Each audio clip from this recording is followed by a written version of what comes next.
தலைவன் தலைவி மாரிசன் இந்த வாரம் ரிலீஸ் ஆன இந்த ரெண்டு படத்தை பத்தி தான் இந்த வீடியோல நான் உங்களுக்கு சொல்ல போறேன். விஜய் சேதுபதி, நித்யா மேனன், டைரக்டர் பாண்டிராஜ் டைரக்ட் பண்ண இவங்க காம்போல வந்த படம் தான் தலைவன் தலைவி.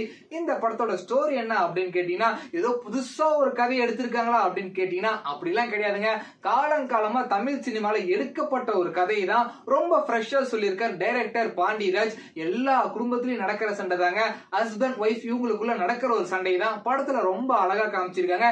எக்ஸ்ட்ரா வந்து பாத்தீங்கன்னா மாமனார், மாமியார், நாத்தனா, அதே மாதிரி அம்மா, தம்பி, அப்பா இவங்களுக்குள்ள நடக்கிற ஒரு அழகான உறவை பத்தின படம் தாங்க இந்த தலைவன் தலைவி. நம்ம பாண்டிராஜ் அப்படின்னாவே குடும்பங்கள் படம் எடுக்கிறதுல ரொம்ப ஸ்பெஷலிஸ்டுங்க. எக்ஸாம்பிளுக்கு கடைக்குட்டி சிங்கம் பார்த்திருப்பீங்க, எங்க வீட்டு பிள்ளை பார்த்திருப்பீங்க, எதற்கும் துணிதவன். அதுல வந்து கொஞ்சம் சில விஷயங்கள் மிஸ் ஆச்சு. ஆனா இந்த படத்துல பக்காவான கம்பேக் கொடுத்திருக்காரு டைரக்டர் பாண்டிராஜ். படத்துல நடிச்சிருக்க எல்லாருமே சூப்பராவே பண்ணிருக்காங்க. சின்ன சின்ன கேரக்டர்ல நிறைய பேர் வருவாங்க, ஆனா அவங்களுமே தியேட்டர்ல நிறைய காமெடி பண்ணுவாங்க. யோகி பாபு சூப்பரா காமெடி பண்ணிருக்காரு. சந்தோஷ் நாராயணன் வேற லெவல்ல மியூசிக் போட்டிருக்காரு. சாங்ஸ் எல்லாமே தியேட்டர்ல பாக்குறப்ப சூப்பராவே இருக்கு. நம்ம விஜய் சேதுபதி வேற லெவல்ல டான்ஸ் ஆடி இருக்காரு. பேக்ரவுண்ட் ஸ்கோர் சூப்பராவே பண்ணிருக்காருங்க. ஃபர்ஸ்ட் ஆஃப் போறதே தெரியாது, செகண்ட் ஆஃப் கொஞ்சம் ஸ்லோவானாலுமே கடைசி 20 நிமிஷம் வேற லெவல்ல ஃபன்னா இருக்குங்க. எப்பயுமே ஒரு படம் முடிஞ்சதுக்கு அப்புறம் சீக்கிரமா பைக் எடுத்துட்டு வீட்டுக்கு போறான்னு தான் தோணும். ஆனா இந்த படம் முடிச்சதுக்கு அப்புறம் ஆடியன்ஸ் எல்லாருமே தியேட்டர்ல நின்னுகிட்டே இருக்காங்க. ஏன் அப்படின்னு பாத்தீங்கன்னா, படம் முடிஞ்சதுக்கு அப்புறமே யோகி பாபு பயங்கரமா காமெடி பண்ணுவாருங்க. நம்ம விஜய் சேதுபதி, நித்யா மேனன் இந்த கேரக்டர்ல ரொம்ப அழகாவே வாழ்ந்திருக்காங்க. இவங்க ரெண்டு பேத்துக்குமே ஒரு குழந்தை இருக்க மாதிரி படத்துல காமிச்சிருப்பாங்க. அந்த குழந்தை கூட சூப்பராவே நடிச்சிருக்குங்க.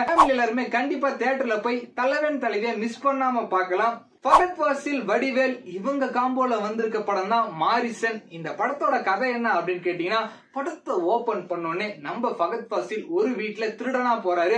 அங்க பார்த்தா நம்ம வடிவேல் அவர்களை சங்கிலியில கட்டி வச்சிருக்காங்க. என்னன்னு போய் விசாரிச்சு பார்த்தா நம்ம வடிவேல் அவர்களுக்கு அல்சைமர் அப்படின்ற ஒரு நோய் இருக்குங்க.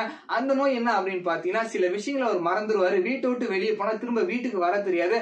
அதனால சங்கிலியில கட்டி வச்சிருப்பாரு. அவர் உடனே நம்ம ஃபகத் ஃபாசில் கிட்ட, என்னை இங்கிருந்து வெளியே நீ கூட்டு போயிடு, உனக்கு எவ்வளவு பணம் வேணுமோ நான் தரேன் அப்படின்னு சொல்லுவாரு. நம்ம ஃபகத் ஃபாசில் வெளியே கூட்டு போயிடுவாரு. ஏடிஎம்ல படம் எடுக்கிறப்ப பார்த்தா நம்ம வடிவேல் அக்கௌண்ட்ல 25 லட்சம் இருக்குங்க. எப்படியாவது திருடி ஆகணும் அப்படின்னு ஸ்டார்ட் ஆகிறதா இந்த படத்தோட கதை. இது மட்டும் தான் ஒன்லைன் அப்படின்னு கேட்டீங்கன்னா அப்படிலாம் கிடையாதுங்க. செகண்ட் ஹாஃப்ல நிறைய ட்விஸ்ட் அண்ட் டர்ன்ஸ் இருக்கு. இவங்க ரெண்டு பேர் கடைசியில என்ன ஆனாங்க, நம்ம ஃபகத் ஃபாசில் வடிவேல் இருந்து பணத்தை மட்டும் அடிச்சாரா இல்ல வேற ஏதாவது பண்ணாரா அப்படின்றதுதான் இந்த படத்தோட கதை. ரொம்ப அழகாவே இருந்ததுங்க. இந்த படம் ஃபர்ஸ்ட் மலையாளத்துல எடுக்கிற மாதிரி இருந்தது. ஆனா நம்ம ஃபகத் ஃபாசில் தமிழ்ல இந்த படத்தை நம்ம எடுக்கலாம், அது வடிவேல் கூட சேர்ந்து நடிச்சே ஆகணும் அப்படின்னு சொல்லி இந்த படத்தை எடுத்தாரு. தமிழ் சினிமால ரொம்ப நாளுக்கு அப்புறம் டிஃப்ரெண்டா வந்த ஒரு படம். கண்டிப்பா இதையுமே நீங்க தியேட்டர்ல போய் பார்க்கலாம். இந்த படத்துல யுவன் சங்கர் ராஜா சூப்பராவே மியூசிக் போட்டிருக்காரு. நீங்க படத்தை பார்க்கறப்ப கண்டிப்பா ஃபீல் பண்ணுவீங்க. சோ இந்த வாரம் வந்த தலைவன் தலைவியும் சரி, மாரிசனும் சரி, வீக்கெண்ட்ல சனிக்கிழமை ஒரு படத்தை பார்க்கலாம், ஞாயிற்றுக்கிழமை ஒரு படம் பார்க்கலாம். ஒரு பக்கம் விஜய் சேதுபதி, நித்யா மேனன், இன்னொரு பக்கம் ஃபகத் ஃபாசில், வடிவேல் இந்த காம்போ இந்த வாரம் சூப்பராவே ஒர்க் அவுட் ஆயிருக்கு. இதே மாதிரி இன்ட்ரெஸ்டிங்கா நிறைய வீடியோஸ் நீங்க பார்க்கணுமா, நம்ம பேஜை ஃபாலோ பண்ணிருங்க.